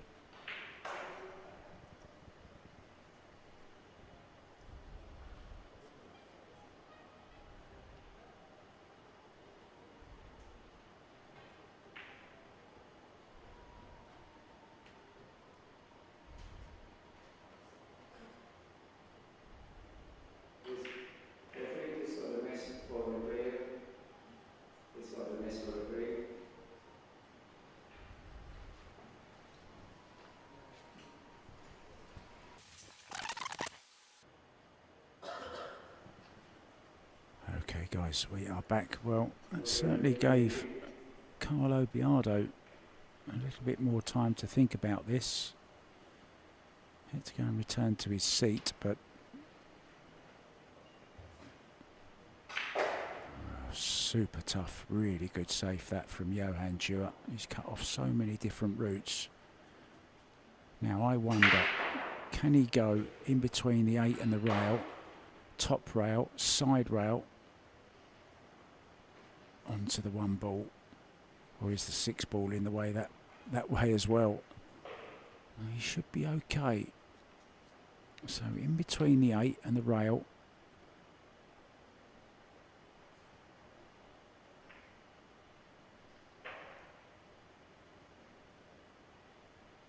Oh, can he miss the 3? Needs to be wary of the 5 that way. It really is an awful, awful hook. He's calling a pocket. Well, if he makes this, we'll bring the house down.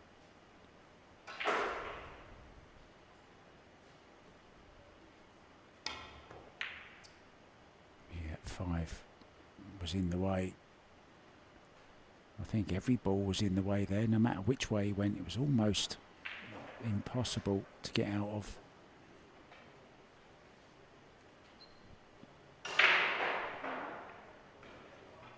So he's earned himself ball in hand from that good safety he played. Aloysius Yap has just scratched on the break, and he trails Sanjin Pelevanovic 9-7. Sanjin on the hill with ball in hand, but I don't think the one has a pocket. Keep you up to date with that one. Johann certainly has a pocket for the one.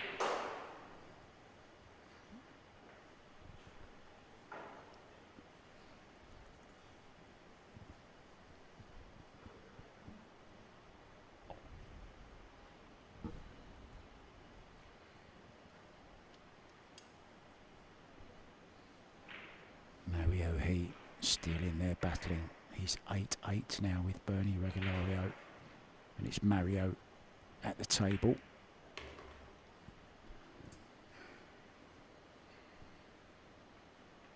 Dimitris Lukatus 8-4 up on Wojtek Szewczyk.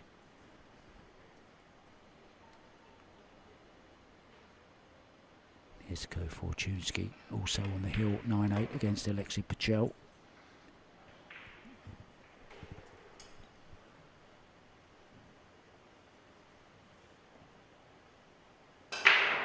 Fortunski breaking and scratches in the side.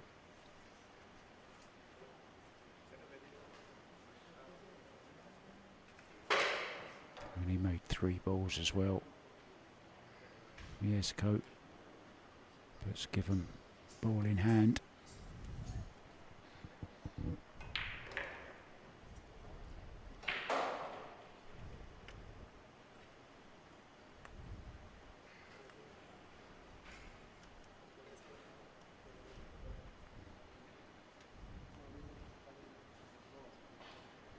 Ko Ping Chung is through. He will play either Mario He or Bernie Regulario. Beda Alawahadi is waiting the winner of this one, either Johann Chua or Carlo Biado. Daniel Maciel will play Su Yuihan. Dennis Grabet will be up against Fedor Gorst.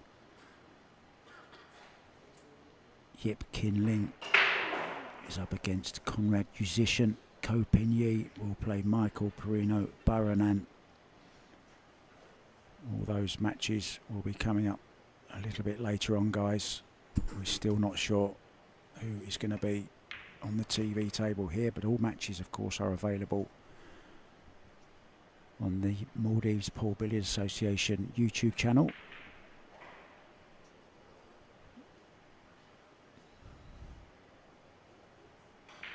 Last remaining difficult ball is the 8 ball for Chua.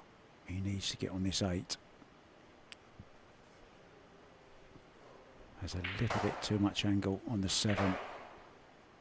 Alex Kazakis fighting back. He now trails Albert Wanata 7 racks to 5.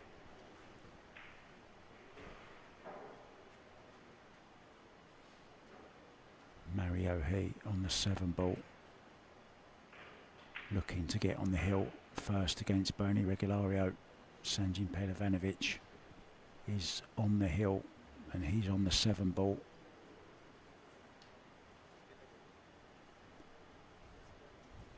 Good shot there from Chua to get on the 8.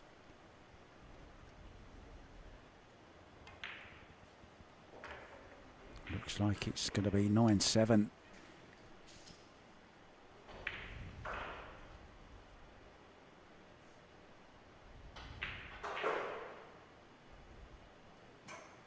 Mario He with a big shot to play. On the 8 ball, he needs to draw full length of the table. Well, we know he's got the cue power.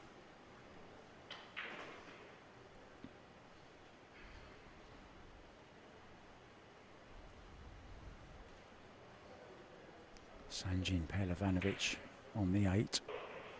He makes the 8, just the 9 and the 10 to go then for a victory over Aloysius Japp by 10 racks to 7.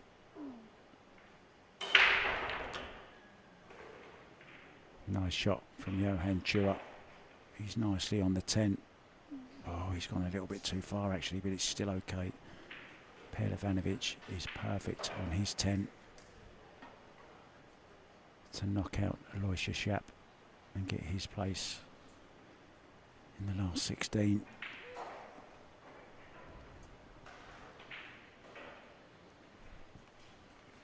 And he does. He beats Aloysius Japp by 10 racks to 7.